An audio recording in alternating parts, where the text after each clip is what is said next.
I love cycles. And the reason why I love cycles so much is that within a circle, there is no beginning or end. For me, my stories of cycles of life starts with a vision. I had a dream where I was riding with youth from all different tribes.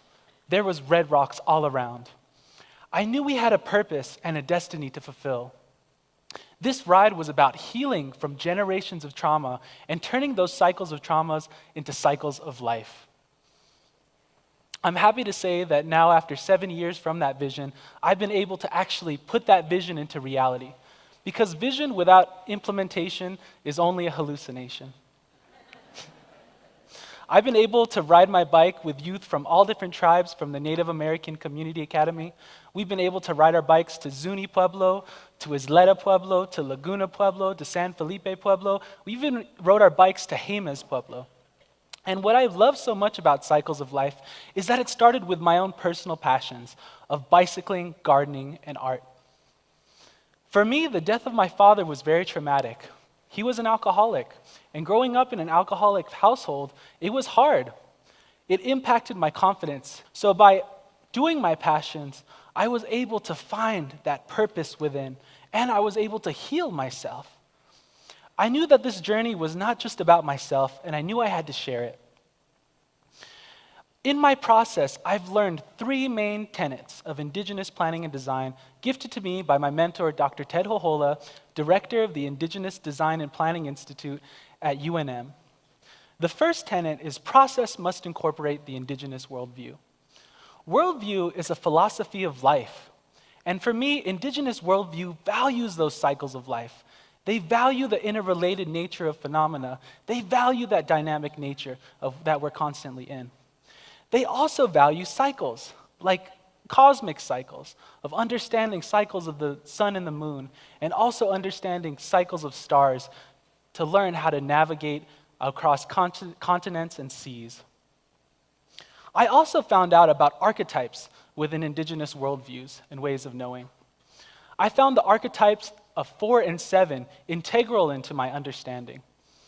My wife's Dene, and she taught me about Indigenous Dene worldview or epistemology, ways that we come to know.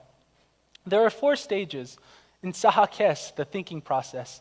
Nahata, planning together.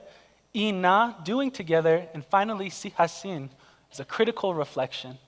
This can be seen as a template for us to plan and turn ideas into action. I was also gifted 7 stages of visioning by my other mentor, Dr. Greg Cajete. The first stage begins with asking.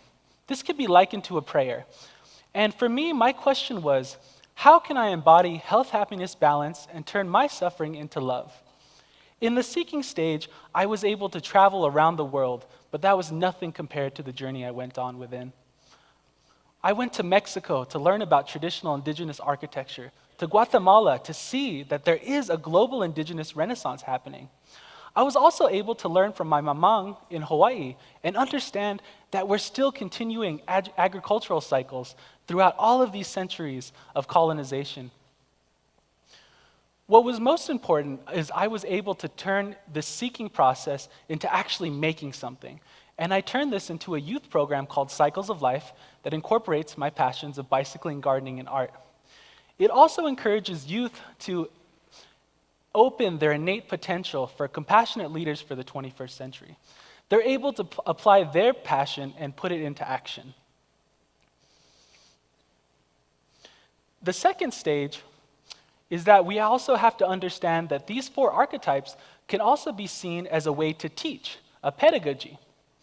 I love the creative pedagogy of praxis, connecting theory and putting into practice. And Cycles of Life transformed into a senior capstone course where students can apply their passions and transform their communities. We go through first insight, immersion, application, and reflection. This was really different from the way that I was taught in high school because we actually allow them to apply theory and put it into practice. The critical reflection aspect helps us continue these cycles of learning. The second tenet is Indigenous voices need no translation. In 2017, we still barely see Indigenous representation in pop culture, in media, in politics, and so many other things. So I feel like it's so important that we value Indigenous voices and we allow them to speak. In my classroom, I encourage each and every one of my students to learn more about themselves and their culture and incorporate their Indigenous identity and language into assignments. We see that by encouraging young people to use their creative gifts and abilities, they gain confidence, right? And they're also able to encourage those Indigenous core values that we all share about respect, responsibility, community, and understanding the importance of our natural resources. The last tenet is the essence of Indigenous scholarship is native self.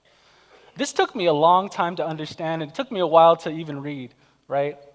All of these tenets, by the way, are posters that I was able to create for my students to have them make sure that they understand these tenets in a way that resonates with them. Growing up in an alcoholic household, I wasn't proud of my Indigenous identity. I thought that I was deficient because I was a mixed person. And by going through this process of visioning, I've been able to understand myself in a deeper way, as well as understanding everything around me. I was also able to understand that Indigenous scholarship is a diffusion of innovation. Anyone can do it. But you have to understand yourself as an Indigenous person to this earth. You have to understand your background and identity, and you have to understand those strengths as well as biases that you might have. For me, I was able to turn this vision into a thesis, and I was able to graduate with distinction with my master's in community and regional planning. I turned that thesis into a business plan and won first place at the UNM Business Plan competition. What I'm most proud of is that I was able to share my process with young people throughout this whole entire visioning quest. I want to say that I'm really grateful for all of the people who've helped me, because this type of scholarship is not necessarily valued at the university, as well as we don't really get to talk about it. But what I'm most proud of is the fact that I was able to inspire other young people to find their identity, to find their purpose, and to put it into action. This process, or Indigenous way of knowing, is not only applicable to Indigenous people, it's applicable to all people across different institutions, disciplines, and fields of study. These are some of just the clienteles that I've had just this past summer. From working with the UNM Office for Community Health to create a digital strategy to improve health and health equity more than any other state, shout out to Vision 2020 and the health sciences. I've also been able to apply the 4 stages of pedagogy to create healing retreats for undocumented youth, to connect them back to their Indigenous roots as well as their Indigenous elders, and learn how to cope in turbulent times. What I'm most proud of is I'm also serving on the board of directors of Earth Guardians, who are currently suing the federal government for climate change. All of the plaintiffs, thank you. All of the plaintiffs in this case are under the age of 18, and they listed the future generations as a plaintiff. That's the power of indigenizing the way that we work. What I'm most proud of, though, is I was able to also show the stages of visioning and this process of learning to my family, to my wife, to my mom, to my sister, and to my brother. They've all created sustainable enterprises that not only benefit themselves, but they also benefit our community and the planet. This is the power of Indigenous ways of knowing. This is the power of Indigenous research methodologies. I encourage each and every one of you to illuminate those cycles within your life, to understand your full identity, right? Because the one thing that connects us all together is suffering. And we have the power to transform that suffering into love. I encourage each and every one of you all to keep pedaling for justice, equity, freedom, because every turn of the wheel is a revolution. Thank you.